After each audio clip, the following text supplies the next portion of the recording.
Ready? Every day is that. Set, go. Thanks. It is good to be here. When I was young, I didn't know what I wanted to do with my life. Talking to average people made me realize I wanted to fight for change, and only when we come together will that happen. The power of the people is the key to America. We have rights like freedom, life, freedom, and the right to happiness, but only if we, the people, through our participation in government, make sure we get them. Since the creation of our nation, we were given the freedom to dream and the strength to pursue them. That's what made us the country we are today. As Americans, we constantly have to move forward because that has always been our dream, and it was never easy, but that's what we did. What we once thought was impossible has been done, and it's because of our strength to push forward. We've always been responsible for who we are, and in the end, we are all the same. Party affiliation or view shouldn't change that. In the end, we are all the same, and we rise or fall together. There have been times in our history that challenged our unity, and we have met them. Democracy won't work if everybody does not participate. And so far, we're leading in the right path. Poverty and inequality is the right path. Poverty and inequality is making our democracy bad.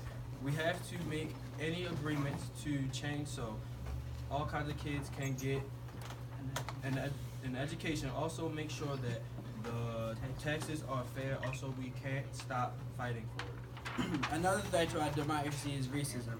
Even though I was elected president, racism didn't end. It just got better than many years ago. Our economy will hurt if we decide not to invest in our minority children just because they're colored. If we want race relations to get better, we need to uphold laws against discrimination.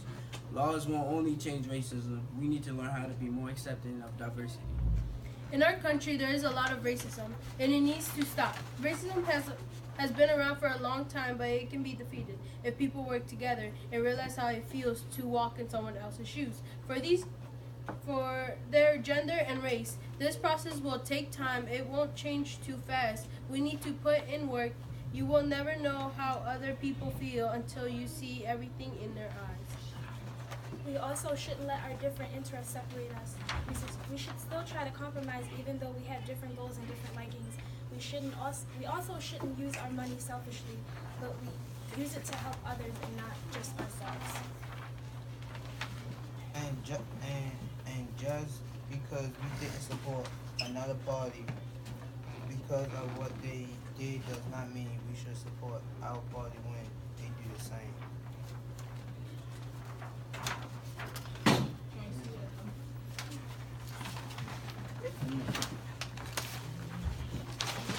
In the past 8 years, we didn't do a lot, but we did enough. And our children can work and save nothing. We should argue what is over and not over stupid things. And not even argue what we're going to alter. We're born strong and independent and ambitious, which is why we are where we are now.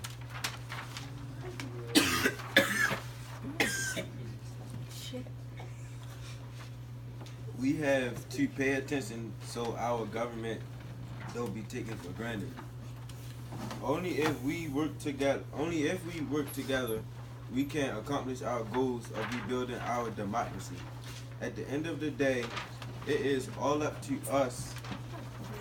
Democracy is the key and safety to our life, but we have to protect it. Don't sit back and talk about others when you make the mistake of electing someone who doesn't deserve that spot. We all make mistakes, but don't judge because we all share some of the same qualities. Our democracy needs you, not just during elections, but all the time. Don't give up. Don't give up. Over the course of these 8 years, I've seen us work together as a whole to get us where we are today.